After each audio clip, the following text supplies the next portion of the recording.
Assalamualaikum warahmatullahi wabarakatuh. Alhamdulillah, wassalatu wassalamu ala rasulillah wa ala alihi washabihi wa mawali.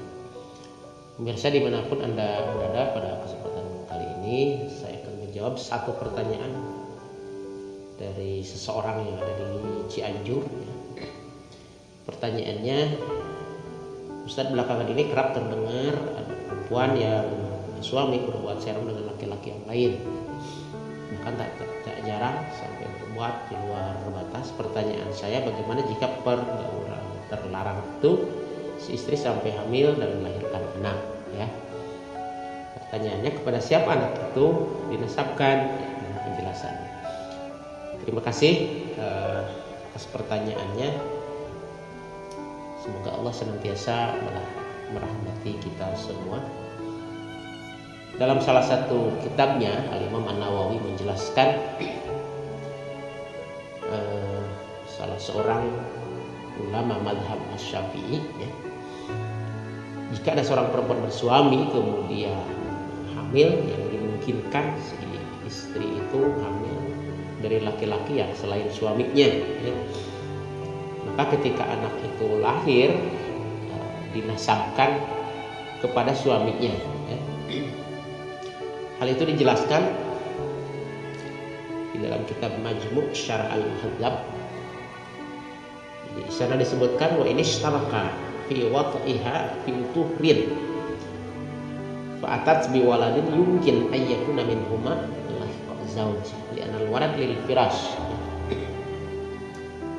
Jika ada dua orang laki-laki, tentunya suaminya, suami si perempuan tadi, dan juga laki-laki yang lain yang bersama-sama menggaulinya dalam keadaan suci, fa'atat biwalad, kemudian si istri hamil dan melahirkan anak yang dimungkinkan anak itu berasal dari salah satu dari kedua laki-laki tadi, maka anak tersebut dinasabkan kepada suami sahnya, ya, dengan dasar li'anal walad lil firash. Anak itu milik si empunya ranjang, ya. Maksudnya karena si istri tadi masih dihukumi atau masih dinikah oleh suami sahnya, meskipun dia hamil, ya, mungkin ya kehamilannya itu dari laki-laki yang lain, tapi karena masih terikat oleh pernikahan, maka tetap si anak itu meskipun bukan pada dasarnya, ya, bukan dari suaminya, tetap dinasabkan dari suami sahnya, ya. Sama halnya dengan pendapat Imam Al-Qalyubi, ya, disampaikan dalam Asy-Syaikh Al-Qalyubi, seorang perempuan yang sudah menikah alias sudah bersuami kemudian hamil, melahirkan, maka anaknya itu milik suaminya. Wa in kanat muzawwajatan, katanya, ya, wal walad lil zawj.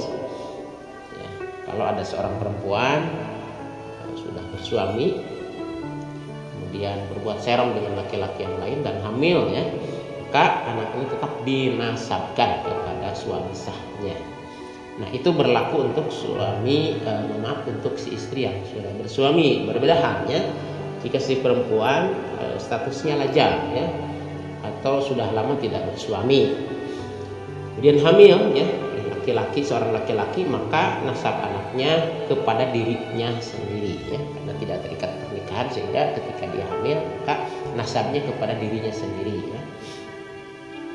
Berbeda pula jika seorang perempuan tak bersuami hamil, ya, perawan maupun janda, kemudian menikah dan usia pernikahannya sama dengan usia minimal kehamilan, yaitu 6 bulan, ya, maka anak tersebut dinasabkan pada laki-laki yang menikahinya, ya. Ini seperti dijelaskan oleh Syekh Abu Ishaq Asy-Syirji, idza tazawwaja imra'atun wa hiya wa huwa mimman yuradillahu wa wati'aha wa lam yusharikuhu ahad min fi wat'iha bi syubhatin wala ghairiha wa atat bi waladin li sittati ashhur fasaidan lahikahu nasabuhu wala yahilu lahu nabihu. Ya, itu dasarnya, ya. Adapun yang menjadi dasar atau landasan usia minimal kehamilan selama 6 bulan, sebagaimana dikemukakan oleh Ibnu Abbas ya dalam firman Allah, kami wasiatkan pada manusia agar berbuat baik kepada kedua orang tuanya. Ibunya telah mengandungnya dengan susah payah ya, dan melahirkannya dengan susah payah pula, mengandung sampai menyapihnya itu selama 30 bulan ya. Jadi di sini disebutkan dalam surah Al-Ahqaf surat ke-46 ayat 15, wa hamluhu wa fisaluhu salasuna syahran ya. Jadi menyapih dan usia kehamilan itu selama 30 bulan ya. Sementara usia menyapih itu haulain ya, usia 2 tahun, maka kalau 30 bulan diambil 2 tahun jadi tinggal 6 bulan lagi. Itulah yang kemudian mendasari bahwa usia minimal kehamilan adalah 6 bulan. Sehingga ketika ada seorang perempuan yang sedang hamil, usia kehamilannya ya, memenuhi usia minimal kehamilan, maka anaknya dinasabkan ya kepada laki-laki yang menikahinya. Ya, berbeda ketika kurang dari 6 bulan maka tidak bisa dinasabkan.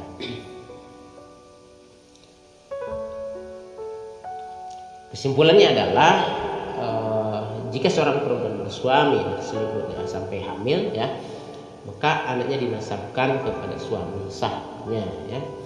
Yang pertama, yang kedua, jika seorang perempuan lajang hamil kemudian dinikah oleh seorang laki-laki dan kehamilannya memenuhi usia minimal kehamilan sejak akad ya, akad yang sah yaitu 6 bulan, serta tidak ada laki-laki lain yang menggaulinya, maka anaknya dinasabkan kepada laki-laki yang menikahinya ya.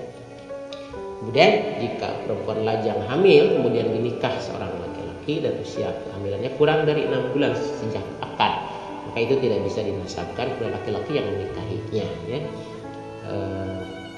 Kemudian yang keempat, usia minimal kehamilan adalah 6 bulan. Dasarnya tadi surah Al-Ahqaf ayat 15, wa fisaluhu salasuna syahran ya. Jadi ketika ada seorang perempuan dinikah ya, yang hamil kemudian dinikah oleh seorang laki-laki, kalau usia kehamilannya ya terikat oleh pernikahan selama 6 bulan, maka si anaknya itu lahir dinasabkan kepada si laki-laki yang tadi menikahi ibunya. Demikian penjelasan tentang tadi ada seorang perempuan ya, yang seorang perempuan bersuami kemudian berbuat serong kemudian hamil ya, maka anaknya dinasabkan kepada si suaminya. Demikian jawaban saya terhadap pertanyaan di atas, semoga bermanfaat dan bisa dipahami. Mohon maaf atas segala kekurangannya. Wallahul muwaffiq ila aqwamit thoriq. Assalamualaikum warahmatullahi wabarakatuh.